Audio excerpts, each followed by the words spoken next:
Yeah, well, let's dig in. Hello, everybody. I'm David Cooks, and I tell you what, we know that paralysis can take on many forms. It can be physical like mine. It can be do anything you put your mind to. And what we try to do is feature stories that go from difficult places to fulfilling purpose. What seems impossible can be done by you. Grammy-nominated entertainer. She is a songwriter. She's an actress. And she's the author of a really good book. It may knock you down, but don't let it stop you. You're like, who is it? Who is it? Well, I'm going to tell you. Just give me a minute. I got to calm myself down.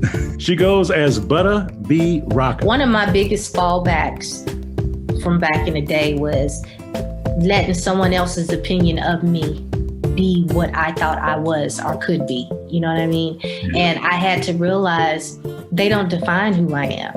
And I also had to realize I can't try to keep up with the Joneses. You have your own path of what you're supposed to do. And there's room for everybody. Got so much to give, a lot of life to live. You must go from paralysis to purpose. Get your pen and paper out. Yeah. I'm taking notes. Paralysis to purpose. Hello, everyone, and welcome back to another episode of Paralysis to Purpose, the podcast.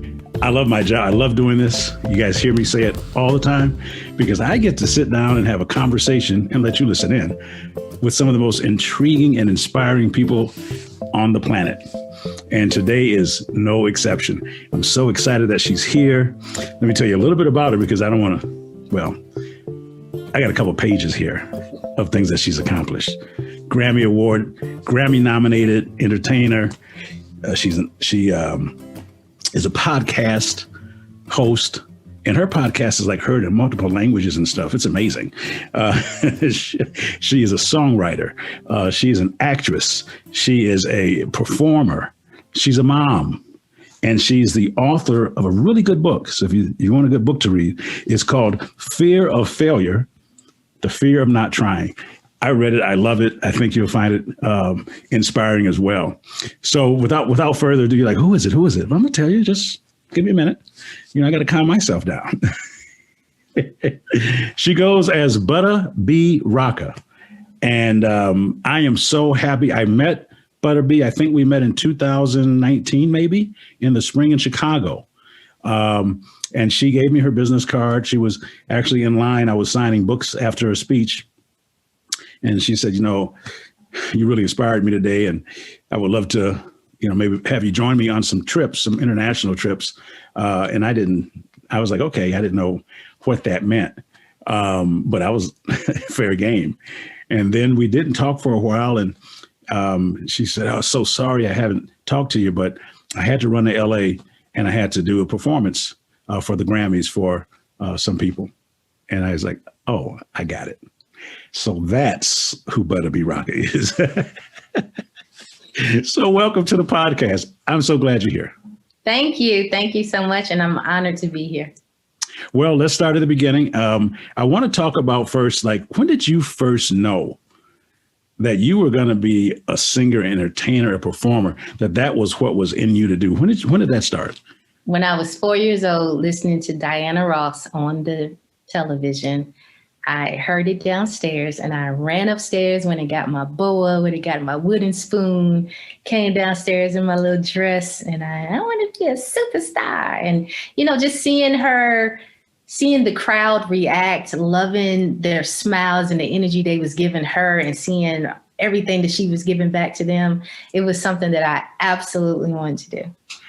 But that's a great story at 4 years old. That's crazy. Who was your favorite artist growing up? You mentioned Diana Ross, but who did you want to be like? Of course, I love some Whitney Houston, but I really loved Brandy. I think it was also because she was my age, and she was already signed and she was doing so many good things and her voice and her tone was just like, oh my God, how old is she? Type of thing. I was hooked on her. Wow, so Brandy. And when did you first start performing? My first stage presence was 4, but I started in a group when I was around 13 years old in Tampa, Florida. We called ourselves NOLT, which stood for None Other Like This. I was singing with my cousins and a couple of friends from school. How did that go? I mean, did you guys eventually release anything, or what was that process like, and what did you learn from being in that group? That was your first group. Yeah, absolutely. It was a wonderful experience. The thing that was so crazy about it is when we first was doing the shows, we was getting our butts whooped. Every not concert, what do they call those like contests and everything that you have to do? We would get our butts whooped. Well, we would come home and we would work on it.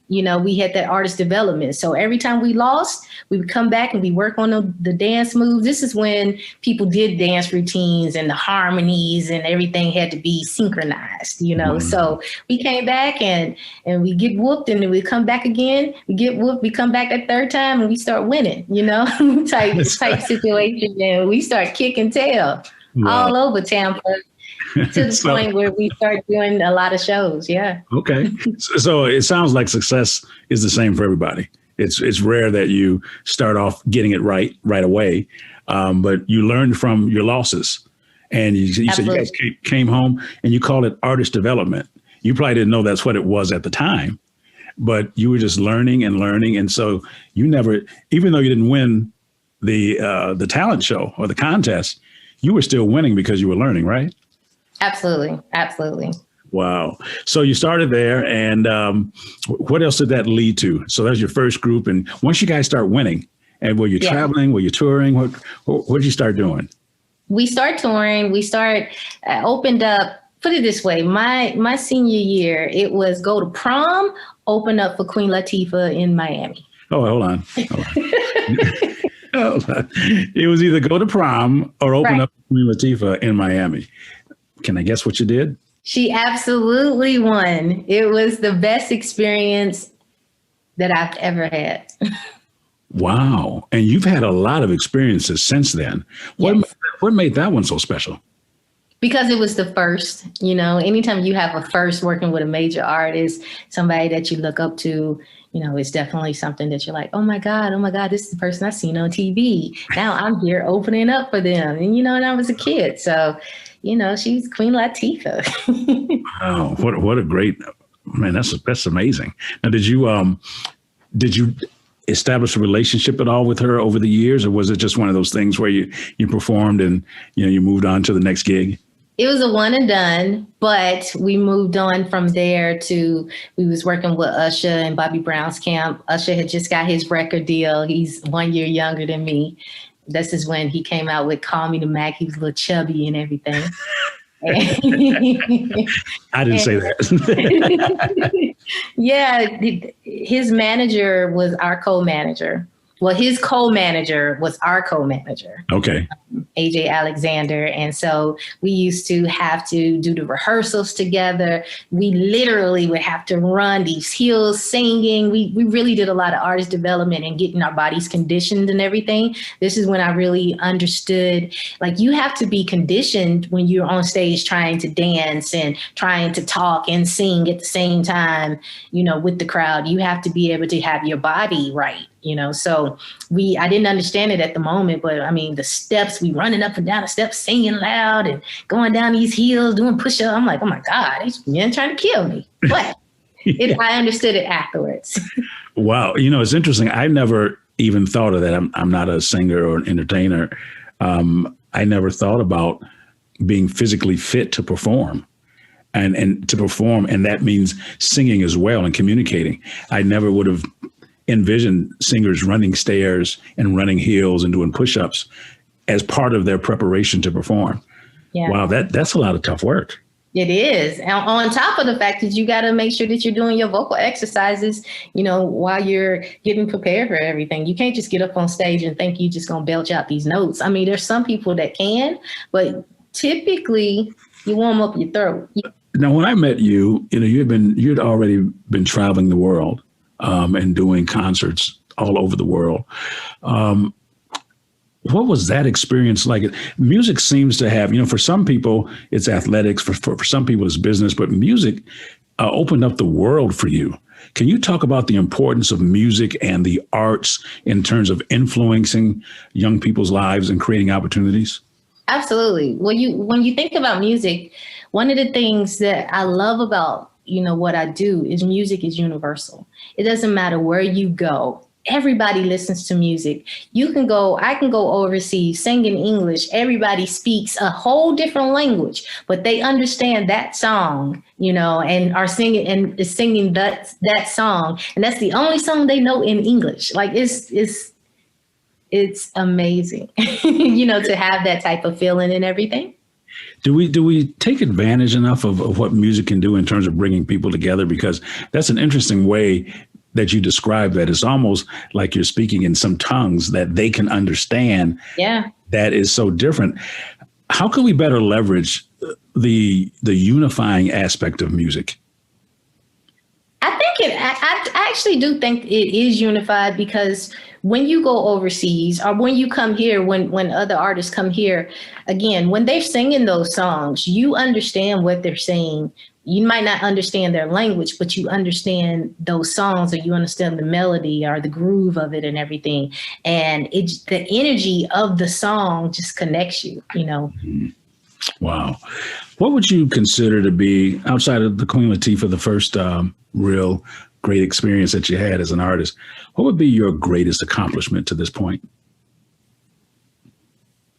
Man, there's so many great accomplishments, but one great accomplishment was going over to Africa for the first time touring. It was my first tour overseas, seeing how, because I had in my mind one idea of what I thought Africa was like, and then I went over there and you see this beautiful place and you see these great people and these languages and it was so different from what I expected.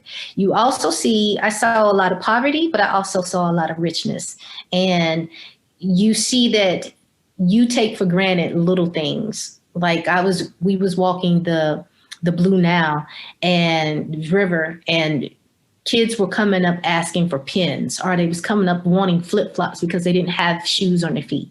And you take that for granted. You take a little pencil or a pen, throw this away, but they really wanted those things. So I went to Africa twice. I went to Ethiopia twice on tour for 3 months each. The second time I came back with school supplies and stuff like that, and medical supplies. Wow. So giving back. Yeah, so part of what you was giving back, and you went there the first time, you saw something, you saw a need, and you're like, you know what? If I'm coming back, let me try to do something about that. Absolutely. Man. So Africa, that's really interesting. I've never been to Africa, and it's interesting that what you said was you had a certain vision or expectation based on probably what you had seen and heard from media and otherwise, and you got there and you're like, wait a minute, this is all right. Yeah. And yes, there's poverty, but yes, there's wealth, and yes, there's need, but yes, there's abundance, and so that would be great. When you've been back since, are you planning on going back again? I plan on going back again. Like I said, I went there twice. Since then, I went to South Africa, which is totally different. I went to Johannesburg. I went to Cape Town. Cape Town reminds you of like a Miami, or Puerto Rico. Puerto Rico reminds you of Miami. So, all these places, I'm like, oh my God. So. Wow. So shortly after I met you, you ended up, I think you tore your ACL. Yes. And I think there are two things that are essential for a performer: their voice, right, and their legs. Right. And your voice was good, but your leg was not. Can you walk us through that time? And I know there were other issues, I think with loved ones passing or not being well. You were dealing with a lot of things. Can you take us from, we talk about going from paralysis to purpose here. Right. And we talk about perspective. We talk about perseverance. We talk about partnerships. And that was a really difficult time for you. Can you help our listeners just know what it was like for you to experience that and how you had to fight to get back to where you are now? Absolutely. Well, what happened was I was getting ready for a show in Peru, and for New Year's Eve, 2020, it was going into 2019 for New Year's Eve.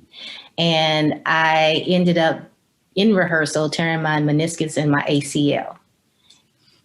of course, I couldn't go overseas. I ended up having to have surgery. But before I could do the surgery, I did have some obligations that I had to fulfill. I had to sing at the Oscars in that January because I fell in December 14th, 2018.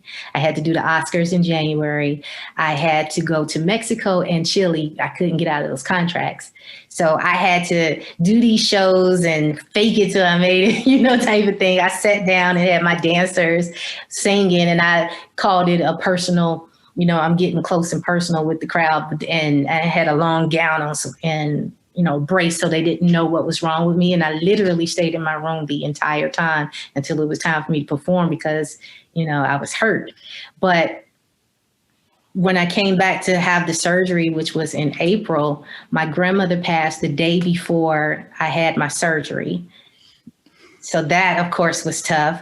They couldn't tell me with my knee if it was a partial tear or a full tear. And what that means is it was either going to be a 6-week recovery time or it was going to be a year recovery time. But they wasn't going to be able to tell me until I woke up from the surgery because they couldn't tell from the images. So when they was inside of my knee, that was going to be the determination. So I remember they was talking and having me sign the paperwork, and they was like, well, this is going to be a year. And I'm like, but y'all didn't say it's going to be a year. Don't even put that in. You don't even put that in writing, And I was just crying because, again, my grandmother had just died. I couldn't go to the funeral.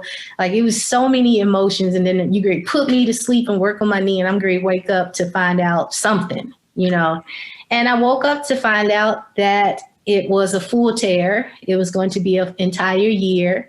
I have 2 kids, 2 teenagers at that. One at that time was in the 11th grade and one was a senior in high school. So, and I'm used to touring.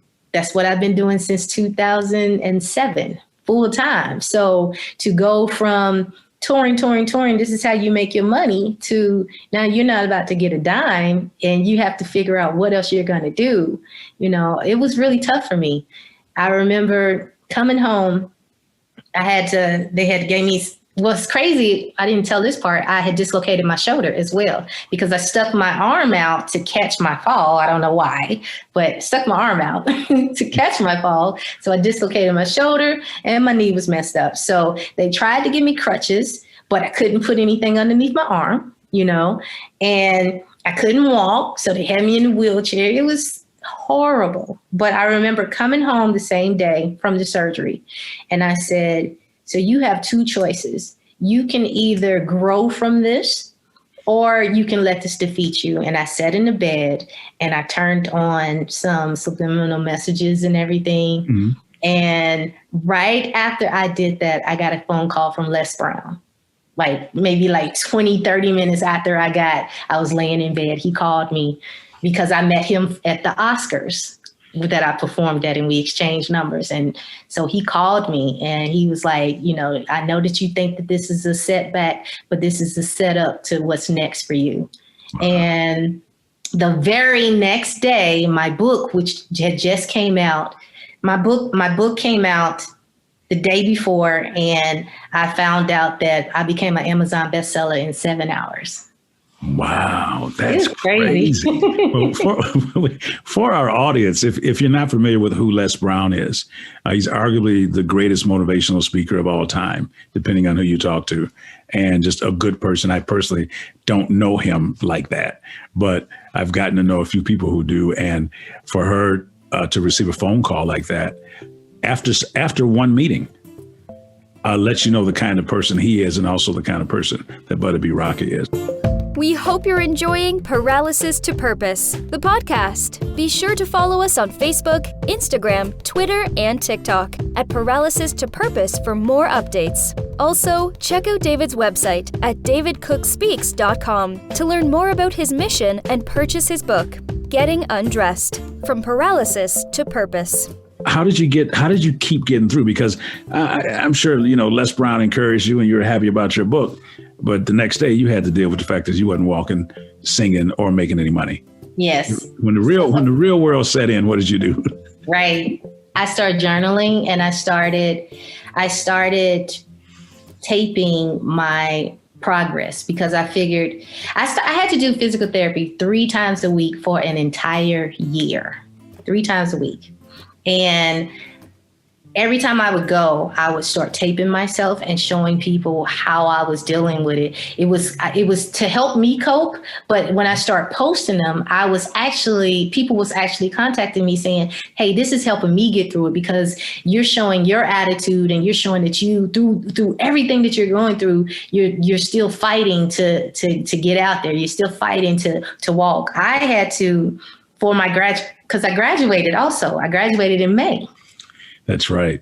From college. Talk a little bit about that, because I forgot to mention when we met, it was at the Golden Key International meeting, and you were pretty involved in that, and you were in school at the time. Mm-hmm. So you were getting your degree. So yeah, tell us a little bit about the education piece, because I know the education is very important to you.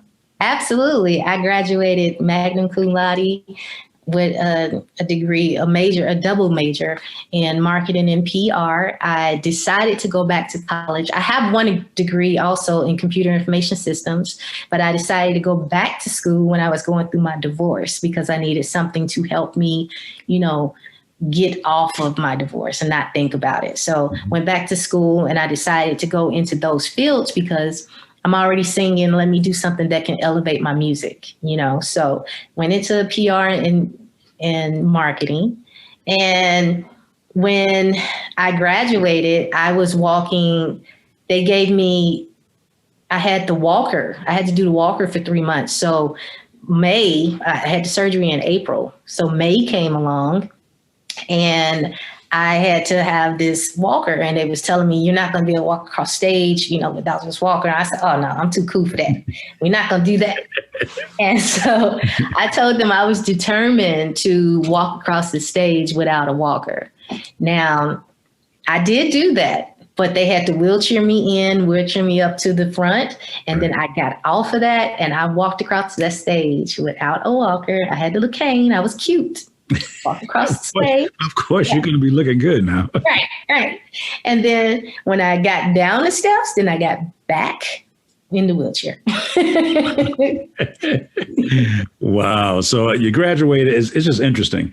Yeah, death, divorce, injury, but somehow you kept going. You have to. You have to, because if you don't, what happens? You die. Yeah. You have to evolve. You have to grow. Honestly. Wow. So during this time that you were away for a year, what did you do? How did you keep your skills sharp? How did you keep your skill set sharp? Did you find other things to do? That's a year is a long time. In the fall of 2019, I ended up somehow contracting sepsis. And so I was on bed rest and all that kind of stuff. And then COVID hit. And so that year of speaking and that kind of stuff, I was like, what am I going to do? Where am I going to get my income from? Yeah. So I can relate to that. So what did you come up with? Man, I came up with so many. When you are a creative person and all you have is time on your hands, you're going to create. And so my teenage boys, we created Defiant Ones Teen Magazine, which is a magazine for teens by teens that talk about stuff that they don't talk about in school, like financial literacy, health and wellness of teens, their GPA, bullying, sex trafficking. We talk about all of that in their magazine. Had never done a magazine before. I had written for magazines, but we had never done magazines. I know how to design, and I know how to do. As an artist, you have to know how to do a little bit of everything, to promote yourself. So I kind of knew like basics, but I had never done a magazine before, but we figured it out. Okay. Since then, the boys started their podcast. I started my podcast. My podcast has now gotten picked up in 7 different countries. You started a magazine, something you had never done before. Right.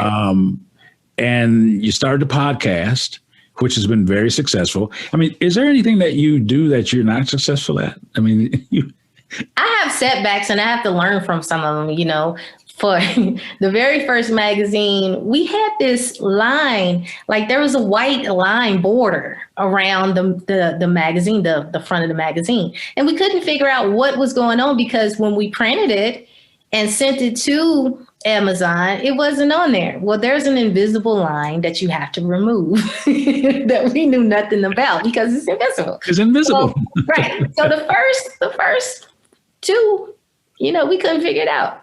But eventually we figured it out. But I love those two because those, that was how we started. You know what I mean? So I could go back and change it, but I don't even want to change it. That's how the first two are, Wow. And, hey, and keepsake. you learn from it.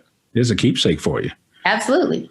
So while you're doing your podcast and you're recovering and you've got the magazines going, are you thinking you're not going to, and then COVID hits? Yes. Is there a thought in your mind that you're done singing, that, will you ever be able to get back to where you were? That definitely has crept in my mind multiple times. Am I ever going to get back on tour? I started getting some phone calls again, thankfully. It's not the same type of phone calls. The pay isn't the same because they're not, the facilities and places don't have as many people there. So they're not offering the same amount of money and everything like that. So, I'm ready. I actually have my first show tomorrow. So congratulations. Yeah. So I'm really excited about that. But yeah, it's definitely scary, but I have been performing online-ish. Like I just did the LA2 it was Alyssa Milano's, Jack Black, Sheila E., Bootsy Collins. I came on right after Diane Warwick. Oh, yeah. Those are legends. Those names are legendary. Right. Oh. I was just also featured in the Billboard Hip Hop magazine. And then I was featured on the billboard in Times Square with Mark Cuban, Gene Simmons from Kiss, Lynn Whitfield, MC Light, Ellis Hall, and me. Wow, that's great. Yeah, I'm like, oh my goodness. So, it sounds like your gift is making a way for you and opening doors for you, even though you were struggling and it wasn't the way it used to be. Yeah. Definitely. I've had to learn how to pivot. You have to pivot. And it used to be hard for me to change because I was so stuck on, I'm just going to be a singer. I just want to be on stage. And people's like, well, you write and you do this and you do this, but so you need to do that. And I'm like, no, I just want to be a singer. So now, I'm writing, and to be very honest with you, life is short and we lost a lot of people. I think COVID really made everybody appreciate life even more. I mean, people are going, the people are going to die. But, I think it really hit then, for everybody, like, oh my God. So my attitude now is I'm going after everything in life that it owes me. You know what I mean? So if I want to write that book, I'm writing that book. If I want to do my first film, I'm going to do my first film. I don't know should we talk about the film now? Yeah, let's talk about I know you're acting now. You're an actress now. I've seen you on social media. Tell us about that. Is this a movie that you've written, or how did you get involved in this acting? Because you're in it now. Yeah, it just came out of nowhere, It was kind of like one of those, I really put myself out there because, remember I told you I have a degree in PR and marketing. Yes. Well, I had a client, because I started my own PR firm, of course. So I had a client that I was working with, and they happened to do films, and they was like, well, I'm going to shoot my first film. I would love to have you in it. And so they put me in their film. That film led to 2 other films, and the third film led to, hey, we have a part in the Aaliyah Untold Back and Forth story. We want you to play Little Kim alongside the guy that played Biggie Smalls. And I'm like, what? It just came out of nowhere. But since then, I said, you know what? I want to write my own film. So I am doing a non-union feature film that is coming out. I'm starting to film in August. I'm already casting for it, and people are sending me their audition tapes and everything. And it's so cool being behind the scenes, learning the process of everything. Wow, I didn't know you were doing that. I knew you were acting, but you're gonna have your own movie. Man, that's crazy. That's crazy what you're doing. So I want to talk about Strange Love. You did a song, but in the last 6 months or so, has it been that long already? Yeah, it came out in February. February of this year. Mm-hmm. It's a fun song. I'm not going to give it away, but make sure if you haven't, make sure you see the video on YouTube and everything. But walk us through "Strange Love," the concept for the music video, because it's really good, and it's a fun. It's like a throwback to just when music was kind of fun. So how did you come up with that song and the idea and all that kind of stuff? Well, when I heard the track is by a guy named BC out in Belgium. And when I heard the track, I was like, man, this takes me back to like the old ATL, you know. It gives you that Outkast, Goody Mob type vibe is what everybody is telling me. And it felt good. It felt like old school, you know. And when we started writing it, me and my writing partner that's also featured in the song, we started writing it and it just felt right, you know. It's so strange, well, you know, that's how love goes.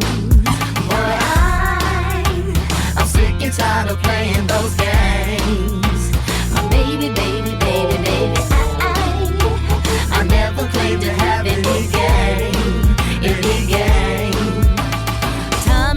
Time again, I tell myself that this mustn't got me going insane. You're the one to blame. Well, this is just too much for me to live my life wondering what is going on with us. Guess it's just a strange love.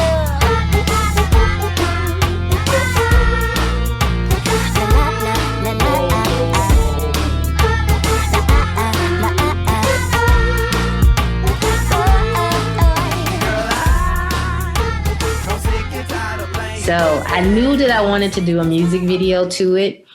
I didn't know exactly what concept I wanted it to be, but listening to the song, I really wanted it to take us on a journey. So it kind of gives you a little, you think, these are the comments I've heard, Alice in Wonderland-ish, you know, and we really take you on a magical journey is all I can say, you know. That's all you need to hear. Check it out because it is good. And she's really, you know, Butta B Rocka is really, really talented. And she's got so many gifts. And that's obvious based on what she's been sharing with us.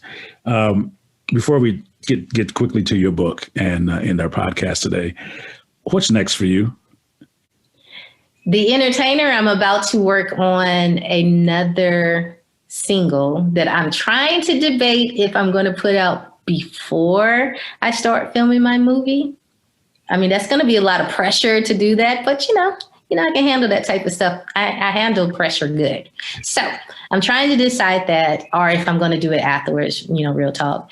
But so I have the film about to come out, my very first films, and I have a new single coming out. I also have a children's book coming out. It's called, and no one has heard this. This is the first time I've announced it. It's called The Adventures of Butta Land, because in my music video of Strange Love, you go into Butta Land. So now you're going to see Butta Land. Wow, that is right. Yeah. We can't talk about the video. We can't talk about it. Yeah, you got to go see the video. You have to see the video. So you got a children's book coming out, The Adventures of Butta Land. Mm-hmm.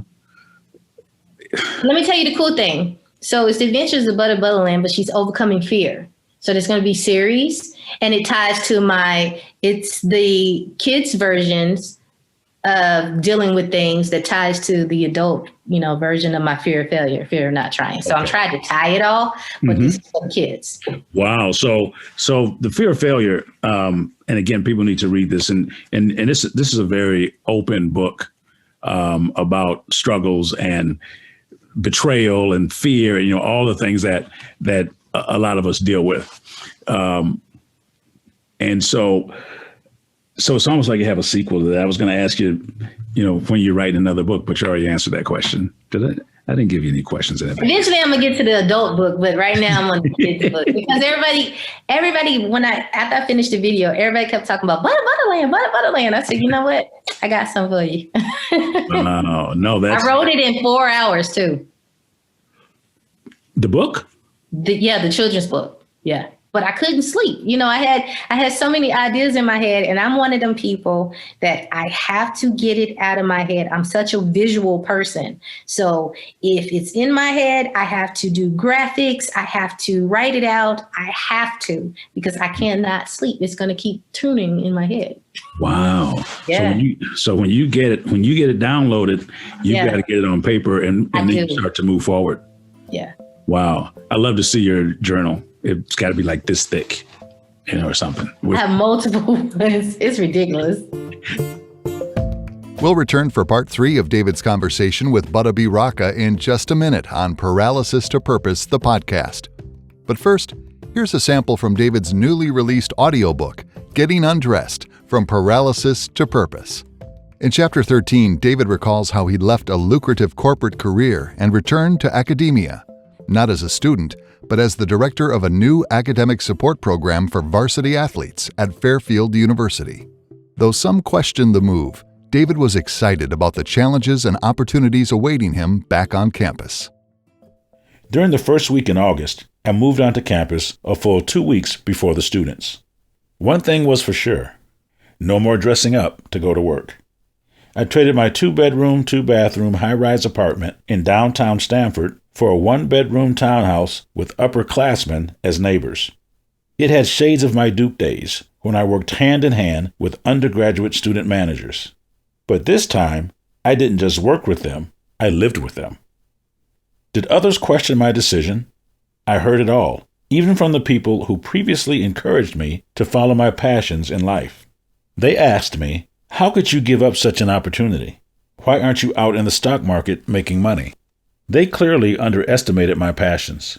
I saw things differently. It wasn't how could I give up on the GE Capital job. It was how could I pass up on the Fairfield opportunity. I had the chance to do what I felt I was put on earth to do, full time. This was my natural gifting, my vocation. Money mattered, but not at the expense of fulfilling what I considered to be my life's purpose, inspiring others to do things they dreamed possible. That's David Cooks narrating his audiobook, Getting Undressed, From Paralysis to Purpose. It's now available to purchase from Audible and Apple's Audiobook store. Now let's return for part 3 of David's conversation with Butta B Rocka. You're a mom, single mom.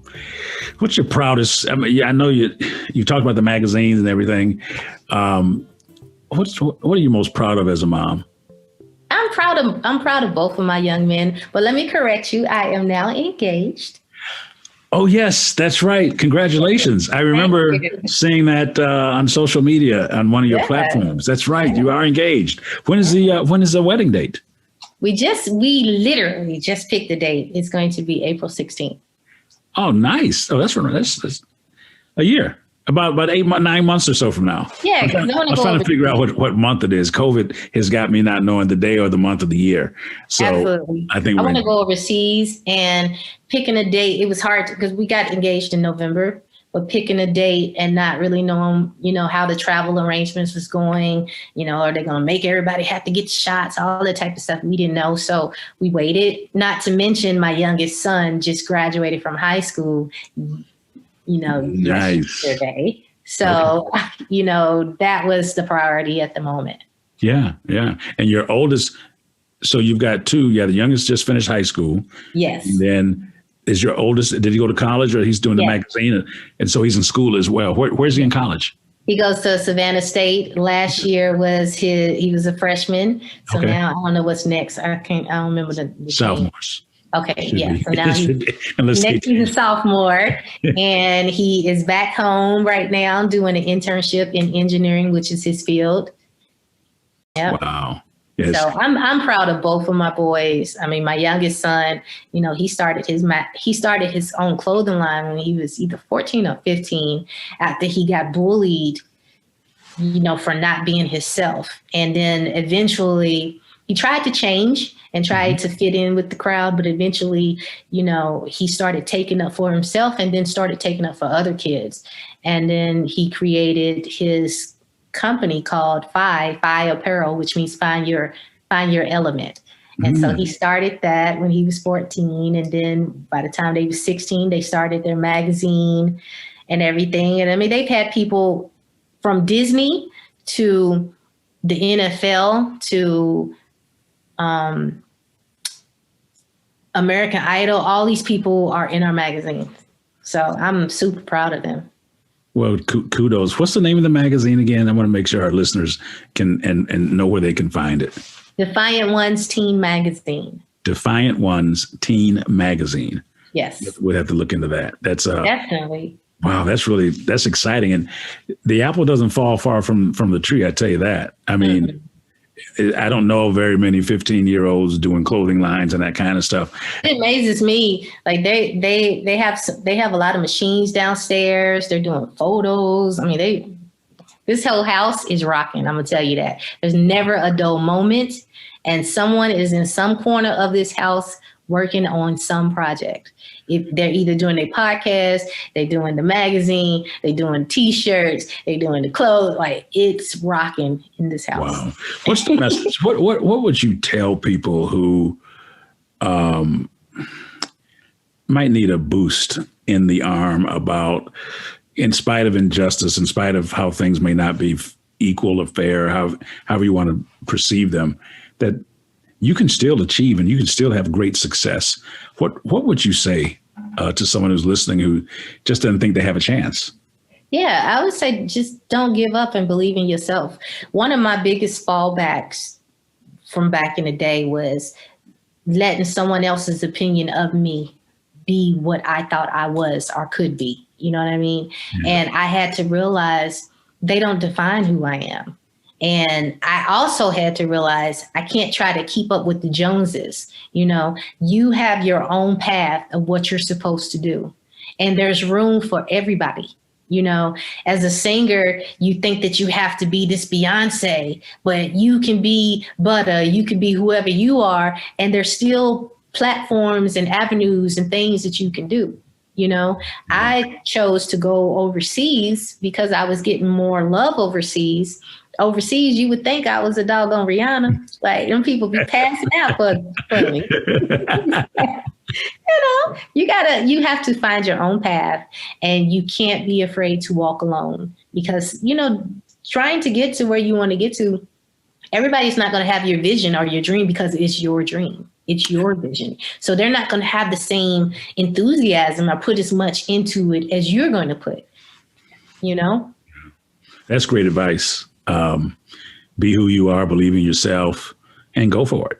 Yeah, absolutely. And go for it. And let everybody else's opinion be their opinion, and you believe in you and do what you have to do. Yeah, you're going to stumble. Let me just say that. You're going to stumble, but every time you stumble, you're failing forward, you know, so you learn from it. Wow.